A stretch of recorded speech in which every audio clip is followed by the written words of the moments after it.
so heilig, so waardig, so groot is U naam.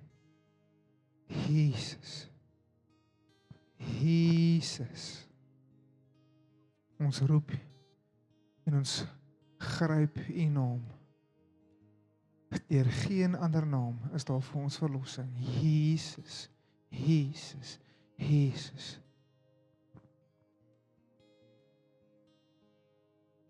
Roep my aan in die dag van benoudheid. Ek sal jou uithelp en jy moet my eer. Dis vir die Here vanoggend op my hart sit, soos wat ons worship, soos wat ons hom aanbid. In die dag van benoudheid, roep sy naam aan. Hy sal jou hoor, hy sal jou sien en hy sal jou uithelp. En dan moet ons hom eer. Here, ons eer U vir elke bietjie, elke baie, alles wat U tot dusver vir ons gedoen het. En ons eer U ook vir dit wat U nog vir ons gaan doen. Ons kyk vorentoe en ons strek onsself uit in geloof na U.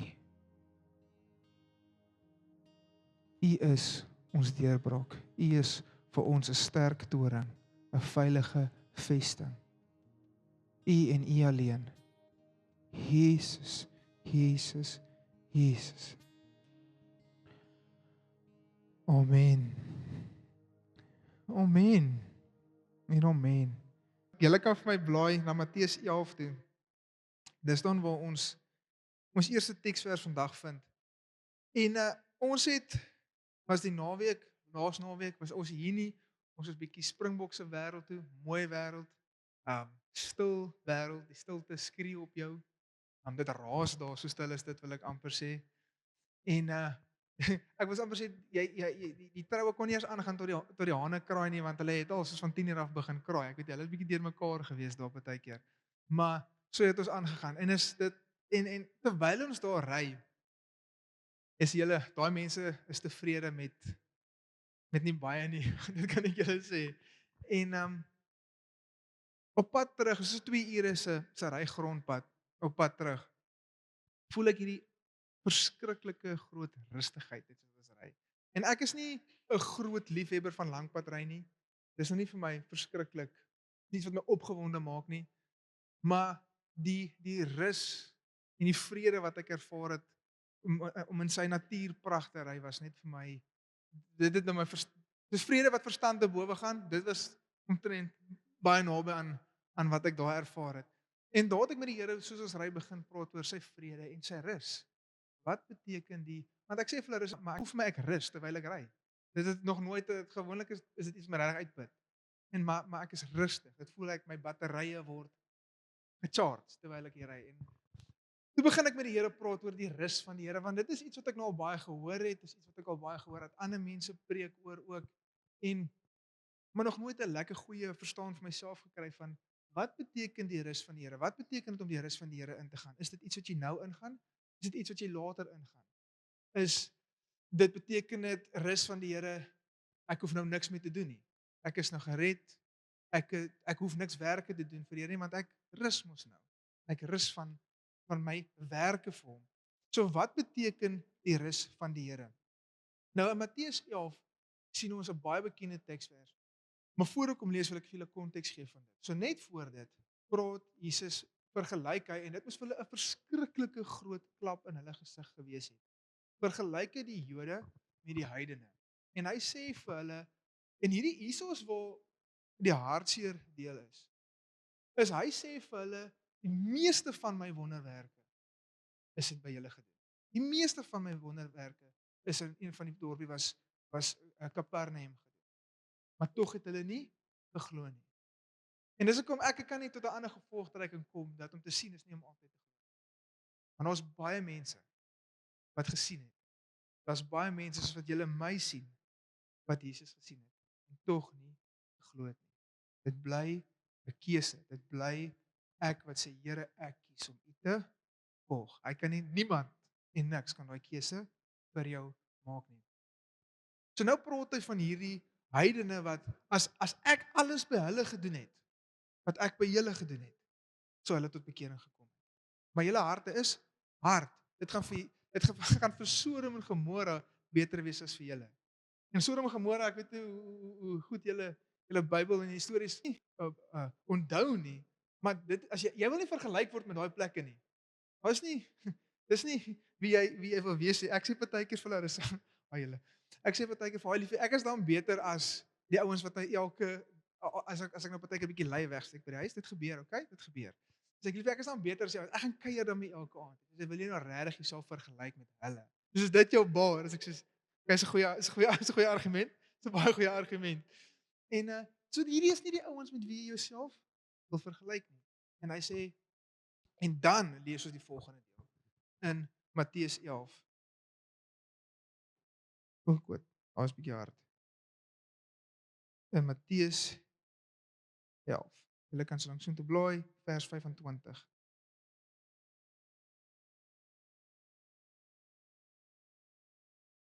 In daardie tyd het Jesus gespreek en gesê: Ek loof U, Here. Ek loof U, Vader, Here van die hemel en die aarde, dat U hierdie dinge verberg het vir wyse en verstandige mense. Want hierdie is 'n klomp Joodse mense wat hulle geregtigheid vind in die wet. En dis hoekom hy sê julle dink julle is okay. Julle dink julle gaan hemel toe. Julle dink julle is gesort for life want julle doen al hierdie wette, julle doen al hierdie dinge. Julle is goeie mense. So julle is okay. Meanwhile gaan dit beter wees vir heidene nasies as vir julle. Dat U hierdie dinge verberg het vir wyse, verstandige mense en dit aan kindertjies geopenbaar het. Ja, Vader, want so was dit U welbehae. Alles is aan my oorgegee deur my Vader en niemand ken die Seun behalwe die Vader, ook ken niemand die Vader nie behalwe die Seun en elkeen aan wie die Seun dit wil openbaar. En hierdie enetjie ken ons almal.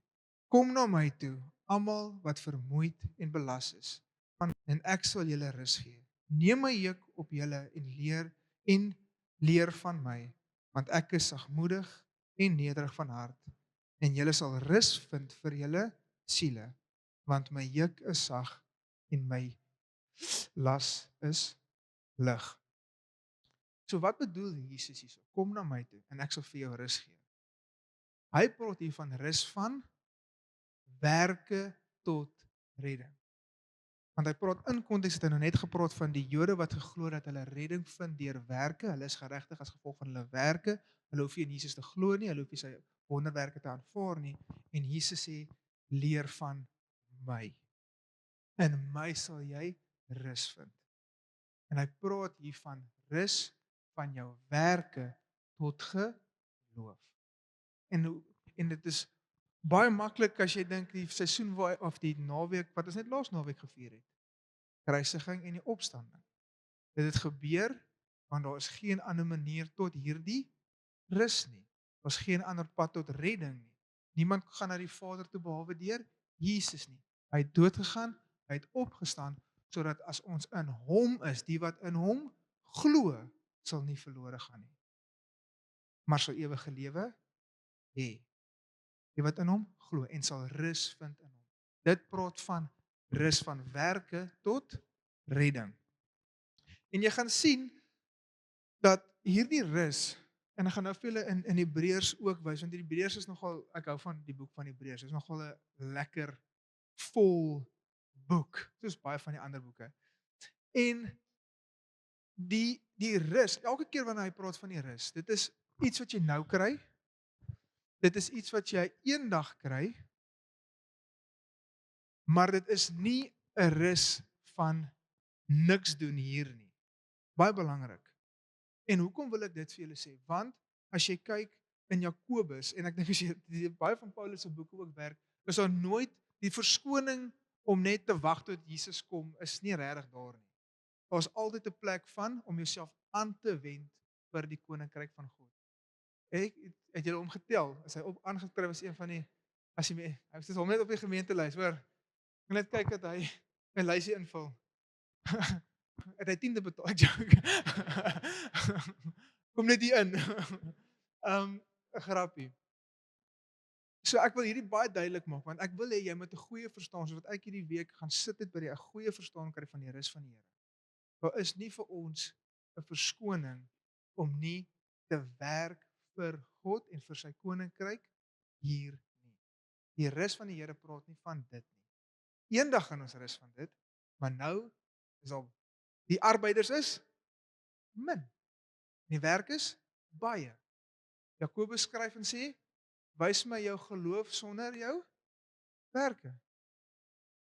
Maar ek sal vir julle my geloof wys deur my werke. Geloof lyk soos iets. Dit lyk soos iets. So wat is hierdie rus dan? Is dit, waarvan praat dit? Nou in Hebreërs skep dit vir ons baie goed. So punt 1, dit is iets wat jy hier kry vandag.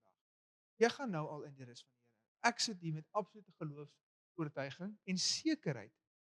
En ek wil vir jou sê, as jy Jesus Christus aangeneem het as jou saligmaker en jou verlosser, kan jy ook hier sit met die wete dat jy eendag die ewige rus gaan ingaan. Maar dat jy nou al kan rus van werke tot geloof. Amen. Julle is nog met my. So jy gaan sy rus nou in deur te weet jy is gered en jy hoef nie te werk vir redding nie. Maar eendag gaan jy die volle rus ingaan. Kan jy iets doen om nie daai volle rus in te gaan nie eendag? Dis wat ons in Hebreërs nou gaan kyk. Is daar 'n manier om kort te kom van sy rus? Nou die eeuoue vraag wat ons al baie bespreek het om die tafel in Beweegkerk oor die algemeen is, kan iemand sy redding verloor? Kan iemand sy redding verloor? Jy het Jesus Christus aangeneem.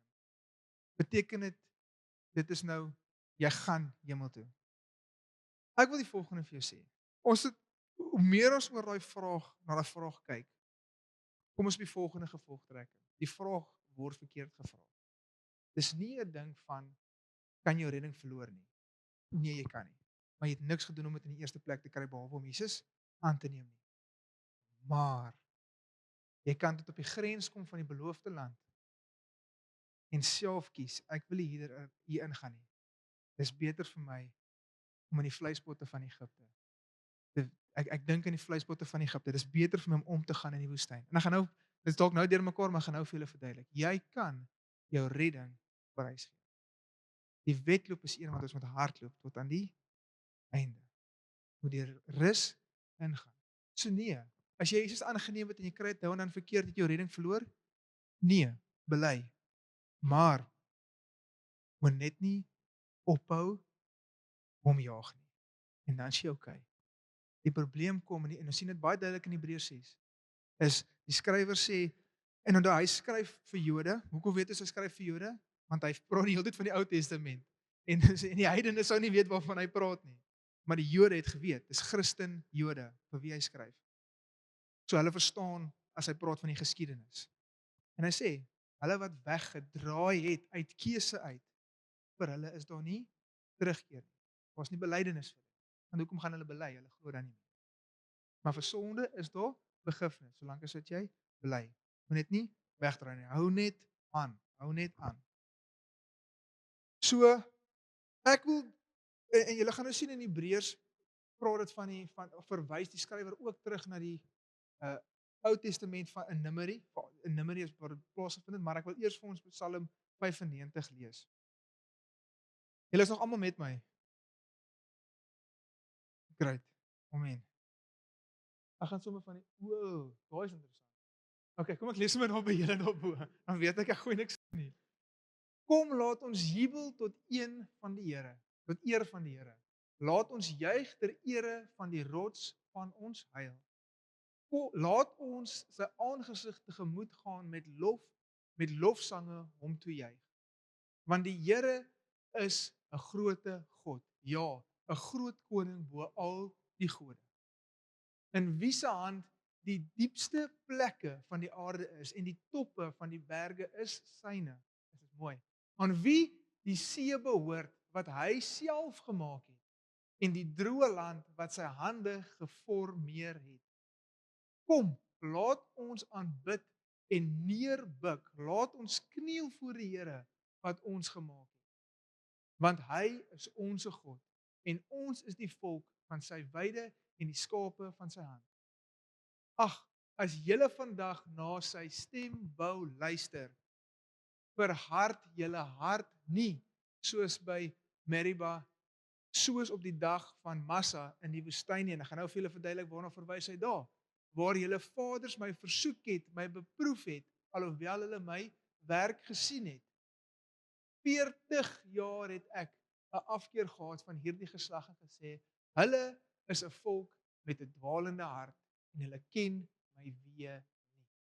Sodat ek in my toorn gesweer het, waarlik hulle sal in my rus nie ingaan nie.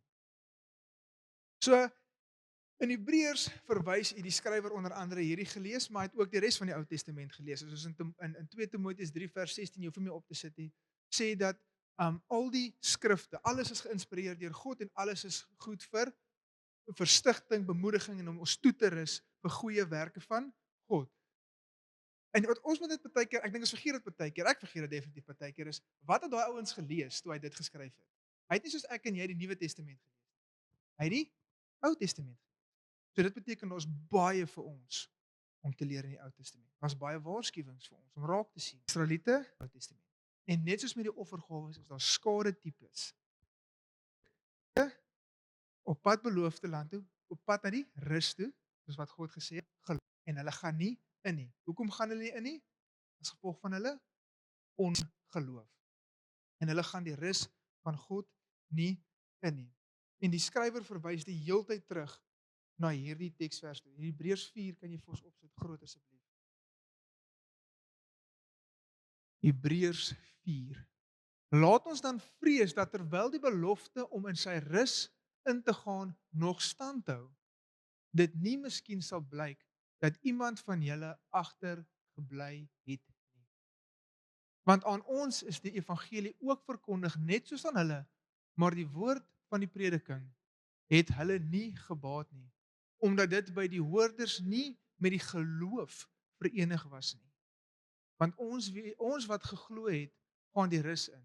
Soos hy gesê het, daarom het ek in my toorn gesweer. Hulle sal in my rus nie ingaan nie, alhoewel sy werke van die grondlegging van die aarde af volbring is.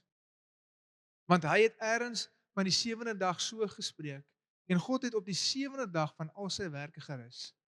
En nou hier weer, hulle sal in my rus nie ingaan nie.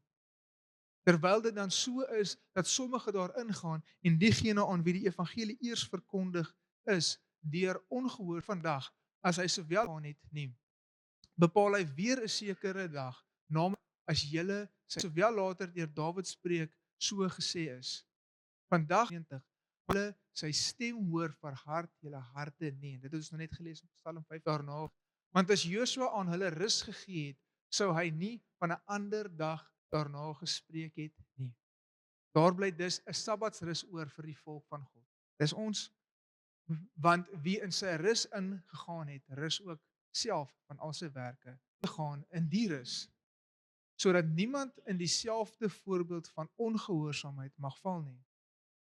Want die woord van God is lewend en kragtig en skerper as enige tweesnydende swaard en dring deur tot die skeiding van siel en gees en van gewrigte en murg en is 'n beoordelaar van die oorlegging en gedagtes van die hart. En daar is geen skepsel onsigbaar voor hom nie, maar alles is openbloot voor die oë van hom met wie ons te doen het. So, wat het die Israeliete gedoen? So 'n bietjie konteks te gee dat julle verstaan wat daar gebeur het. So Israel, ons weet hulle is uit Egipte uitgelei. 10 plaas gekom, Farao sê vat jou volk. Op pad soontoe kry die Farao 'n verander van hart en hy sit hulle agterna. God vat hulle deur die Rooi See en so trek hulle, dit was net so oor 'n jaar gewees, trek hulle weg van Egipte af en nou kom hulle by die grens van die beloofde land. En hulle vra vir God asof God gesê het, maar Deuteronomium maak dit vir ons duidelik dat eintlik was dit hulle wat versoek het. Kan ons net iemand stuur om te gaan kyk? En toe raak dit 'n lokval vir hulle. En almal kom nie goed terug met 'n goeie verslag nie.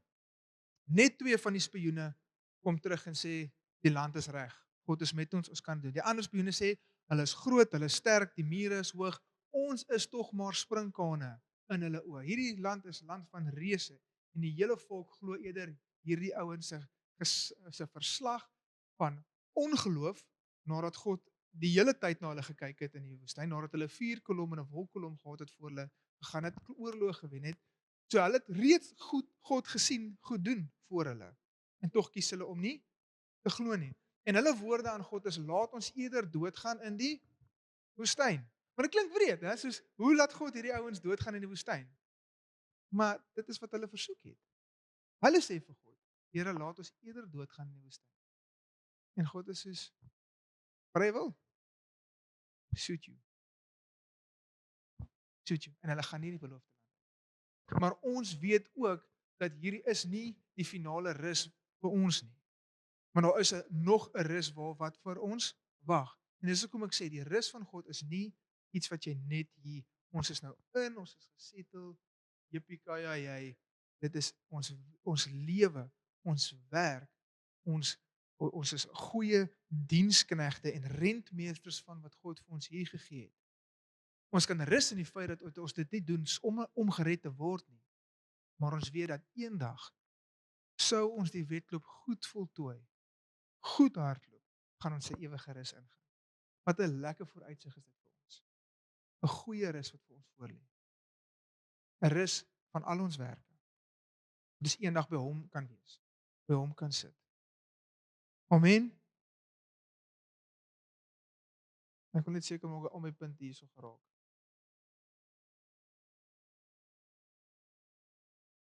Ek het hier geskryf sien ek nou, want hulle die mindere se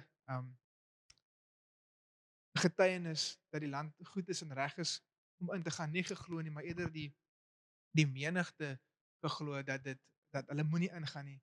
En ek onthou altyd my ma het altyd vir my gesê en ek het dit al 'n paar keer genoem.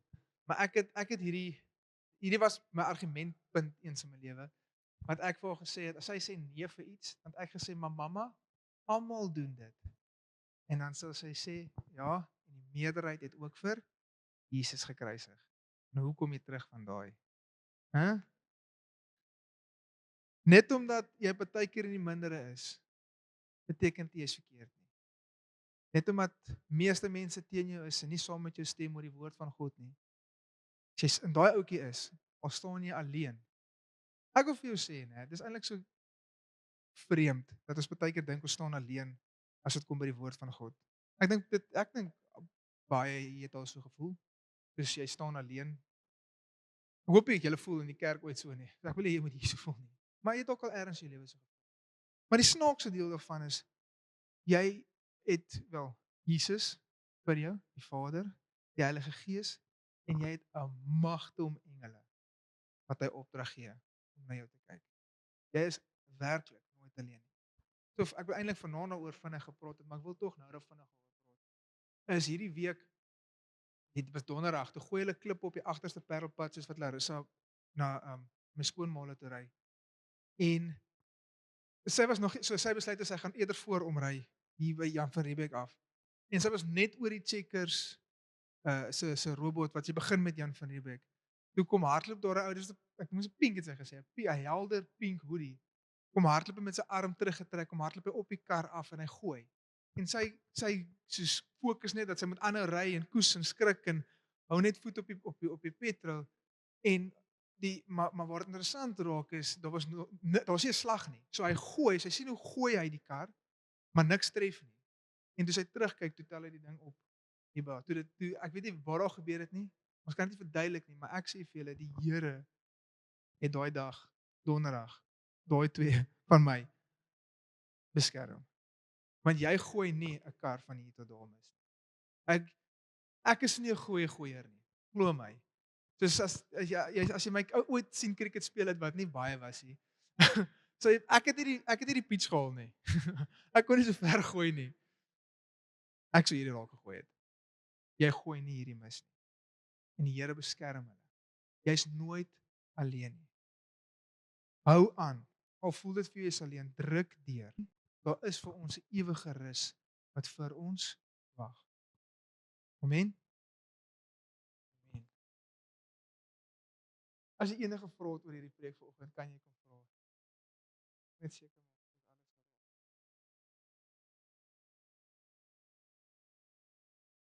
Ek dink wat ook belangrik is, ek het dit nie geskryf wat by my opkom is, want hy skryf vir 'n Christen-Joodse gemeenskap wat besig is om 'n verdrukking te ervaar, onderdrukking te ervaar, wat vervolging is eintlik die woord wat ek soek. Hulle is besig om vervolging te ervaar. So ek wil vir jou sê, hy is nie net besig om vir 'n groep te skryf wat dit maklik het. Hierdie ou die versoeking om weg te draai vir hierdie ouens was groot geweest. En dit is hoekom die skrywer van Hebreërs, ons weet nie wie dit is nie. Dis nie Paulus nie. Dalk dink julle van is Paulus. Was van die mense wat glo is Paulus, dit stem net nie lekker ooreen met die res van sy briewe nie. Maar wie dit ook geskryf het, skryf dit om hierdie mense te bemoedig. En dis hoekom ek wil hê hierdie preek moet ook vir jou 'n bemoedigende preek wees. Dat jy nie dink ek sê, hey, wees lekker, wees wakker, jy gaan dalk nie die rus van die Here ingaan nie. Nee. Ek wil soos 'n wortel voor jou swaai en sê, hey, daar is 'n ewige rus vir jou. Hou net aan.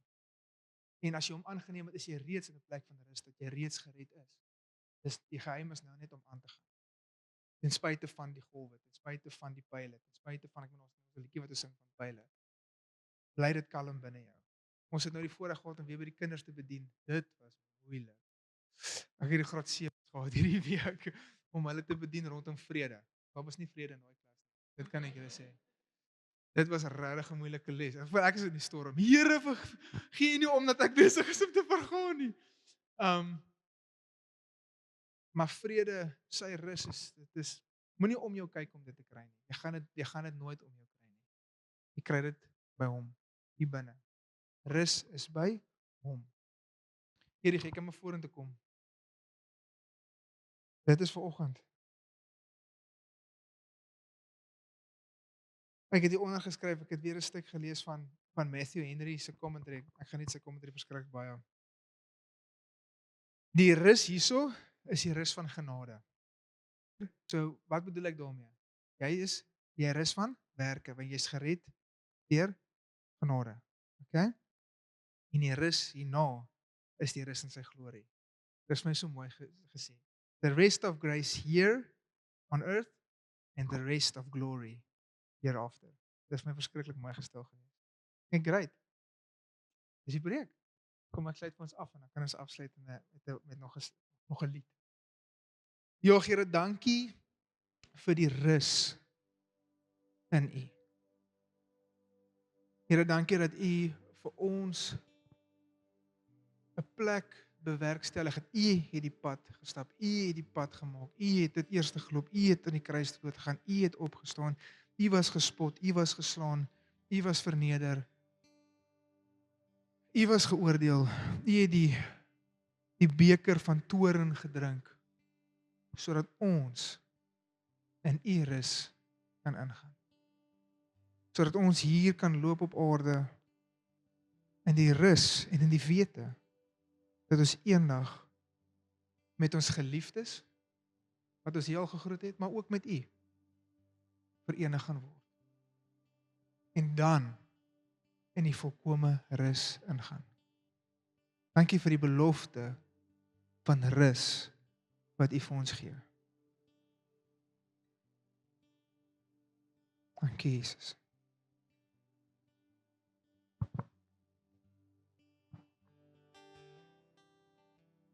Here, ons loof U en ons prys U en U alleen. Ek buig my knie voor U en U alleen. U is my God en U is my koning. Jesus. Here, word verheerlik in ons lofsange, word verheerlik in ons lewens, word verheerlik in alles wat ons doen, Here. Mag het terugwys na U toe, altyd. U alleen kom al die glorie toe, Here. U alleen. Ons loof U en ons prys, Here. Here, en ek sien elke persoon hier vanoggend, Here, mag hulle 'n goeie Sondag hê. Mag hulle 'n goeie week hê, Here. Mag dit reën oor hulle. In Jesus naam. Amen. Amen. Ek het nou gesê 'n week, maar julle mag maar vanaand toe kom. Ons het vanaand 'n aanddiens. As jy enige vrae het oor vanoggend, asseblief kom praat met my. En redding is my gunsteling onderwerp. Ek hou baie van dit. Ek dink dis die absoluut, ek weet dis die grootste wonderwerk is redding. Genesing is goed, bevryding is amazing, maar redding dis alles. Daai vat alles saam. En dan ook lidmaatskap. As jy wil agterbly, ek gaan sommer hierso staan, die wat lidmaatvorms wil invul of vra daaroor, sal ek gou hier vir julle aan hierdie kant sien. En dan laastens vanaand se diens op daai noot ook. Vanaand praat ons oor die demoniese. Wat beteken dit? Hoe lyk dit? Nie soos die flieks nie, 'n Bybelse verstaan van die demoniese. Want die flieks in die wêreld gee baie perverse beeld rondom die demoniese. Omkeer kry satannies met wit gesigte en mense onder jou bed en wat. Maar ons gaan kyk na 'n Bybelse verstaan van dit. Want ek wil vir jou sê, en kan 'n Christen besete wees? Want ek wil vir jou sê dat Jesus het mag oor alle demone. Ons hoef dit nie te vrees nie, en ek wil vir jou verduidelik hoe om dit te hanteer in jou eie lewe ook. Want dit is nie net die gogga onder die bed nie. Dit kan iets wees soos vrees. Ergens waar jy vrees toegelaat het en waar die duiwel voetplek in jou lewe gekry het en 'n invloed so gekry het in jou lewe. So dit is nie net die thriller storie nie. Dit kan vrees wees, dit kan angs wees, dit kan drank wees, dit kan pornografie wees. Al daai goeters is demonies geïnspireerd. En ons wil vanaand praat oor hoe hanteer jy dit? En hoe kom mens vry van dit? Amen. Fantastic. Koffie. Daar is koffie. En dan as jy vinnig met my gesels rondom 6 uur vanaand. Yes, 6 uur vanaand hierso. En lidmate gaan ons nou nie kom julle klaar by 'n lidmaatskap gewees. Die wat graag wil vra rondom lidmate, ek gaan julle gou hierso sien. Alright, dankie. Sien julle vanaand.